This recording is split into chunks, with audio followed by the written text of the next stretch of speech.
আমরা আজকে শুরু করছি থিয়েটার ওয়ার্কশপ, অর্থাৎ মালবাজারের একটি চিরপরিচিত নাট্যগোষ্ঠী যেটার নাম হচ্ছে মাল অ্যাক্টওয়ালা। তারা বাংলাদেশ থেকে সুনাম অর্জন করেছে এবং পশ্চিমবঙ্গের বিভিন্ন প্রান্তে ছড়িয়ে ছিটিয়ে নাটক করছে, যার সদস্য আমি আছি। বর্তমানে আমার কাজের জন্য আমি এখন কিছুটা ডিটাচ হয়ে আছি। সেই ওয়ার্কশপ যখন বললো যে সুধাংশু বাবু যে একটা ওয়ার্কশপ করতে যাচ্ছি বাচ্চা কাচ্চাদের নিয়ে, তখন সাথে সাথে আমি গ্রুপে একটা পোস্ট করে দিলাম, আর তাতে সবাই রেডি হয়ে গেল। এরপরে আজকের দিনে আমরা সেই ওয়ার্কশপের এই দিনটাতে এসে পৌঁছে গেছি, যেখানে অ্যাক্টওয়ালার সম্পাদক সুধাংশু বিশ্বাস এবং সহ সম্পাদক সুরজিৎ বোস এবং কার্যকারী সদস্য রুদ্রাংশু বিশ্বাস তারা এসেছে। তারা কিছু ওয়ার্কশপ করে, অর্থাৎ নাটক আমাদের জীবনে কত প্রভাব বিস্তার করতে পারে বা নাটকটা কিভাবে করা উচিত, কি করতে হবে, সেই সমস্ত কিছু বিষয়গুলো তুলে ধরবে। ঠিক আছে, বাচ্চারা কোনো কথা বলবে না, একদম মুখে আমল দেবে না, সবাই সোজা বক্সিদা বক্সিদা একদম বক্সিদা বক্সিদা করে বসো, বক্সিদা বসো, একদম একদম সোজা। ঠিক আছে, যা দেখাবে দেখবে, কোনো হাসাহাসি করবে না, সম্পূর্ণটা তোমরা সুন্দর করে অনুভব করো। ঠিক আছে,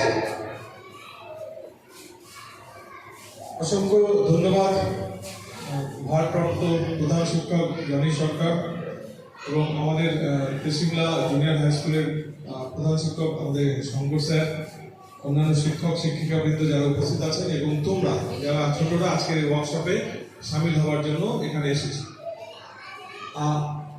ওয়ার্কশপ অর্থাৎ এই কর্মশালা থিয়েটারের কর্মশালা। নাটক এমন একটা শিল্প যে আমাদের শুধু দেশের নয়, আমাদের সমগ্র বিশ্বের প্রাচীনতম শিল্প হচ্ছে এই নাট্যকলা।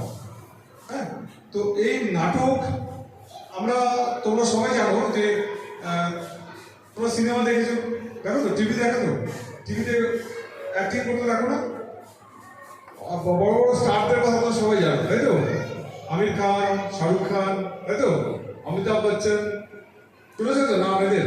হ্যাঁ, এরা কিন্তু সবাই এই নাটক করে তারপরে স্টার হয়েছে, থিয়েটার করেছে তারপরে স্টার হয়েছে। হ্যাঁ, নাটক করার পরেই কিন্তু আস্তে আস্তে এত বড় এত নামী অভিনেতা হয়েছে। তো জীবনে চলার পথে আমাদের যে বইয়ের যে শিক্ষা, আমাদের যে পুঁথিগত শিক্ষা যেটাকে আমরা বলি, আমরা যে বই পড়ছি, এই বই তো আমাদের পড়তেই হবে। এটা তো প্রাথমিক শিক্ষা, প্রাথমিক জ্ঞানার্জন। এখান থেকেই আমরা আমাদের চলার পথের একটা দিশা নির্দিষ্ট হয়ে যাবে। কিন্তু তার সাথে সাথে আরো যে শিল্পকলা রয়েছে, তার মধ্যে গান রয়েছে, তার মধ্যে আবৃত্তি রয়েছে, তার মধ্যে নাটক রয়েছে, তার মধ্যে আঁকা রয়েছে, ড্রয়িং আছে না, এই সমস্ত কিছু, এই শিল্প চর্চাও কিন্তু আমাদের অত্যন্ত প্রয়োজনীয় একটা বিষয়। কার মধ্যে কি প্রতিভা লুকিয়ে আছে আমরা কেউ জানতাম? আমরা সবাই জানি যে দস্যু রত্নাকর কে ছিলেন? বাল্মীকি। তিনি তো দস্যু ছিলেন। সেই দস্যু রত্নাকরই সেখান থেকে বাল্মীকি মানে তিনি মহর্ষিতে রূপান্তরিত হলেন এবং তার মুখনিসৃত যে শ্লোক, এটা ইতিহাসবিদরা বলেন, পুরাণ লেখকরা বলেন যে তার মুখনিসৃত সেই শ্লোকই নাকি প্রথম শ্লোক যা ব্যবহৃত হয়েছিল এই নাট্যকলাতে, বাল্মীকি। তো সেখান থেকে দেখো, দস্যু থেকে বাল্মীকি হয়ে গেছে। ঠিক তেমনি ভাবে আজকে তোমাদের মধ্যে থেকে কেউ এই অভিনয় শিখে একদিন যে বিরাট বড় স্টার হবে না, বিরাট বড় অভিনেতা অভিনেত্রী হবে না, কেউ বলতে পারে না। তোমাদের মধ্যে থেকে কেউ একদিন শাহরুখ খান হয়ে উঠতে পারে, তাই তো, আমির খান হয়ে উঠতে পারে, ঋতিক রোশন হয়ে উঠতে পারে। তো এই যে তোমাদের মধ্যে থেকে যে উঠে আসার যে ব্যাপারটা, সেটা হবে তখনই যখন তুমি লেখাপড়া যেমন মন দিয়ে করছো, ঠিক তেমনি ভাবেই এই শিল্পকলার চর্চা করবে। অর্থাৎ ছবি আঁকবে, গান করবে, আবৃত্তি করবে, নাটক করবে।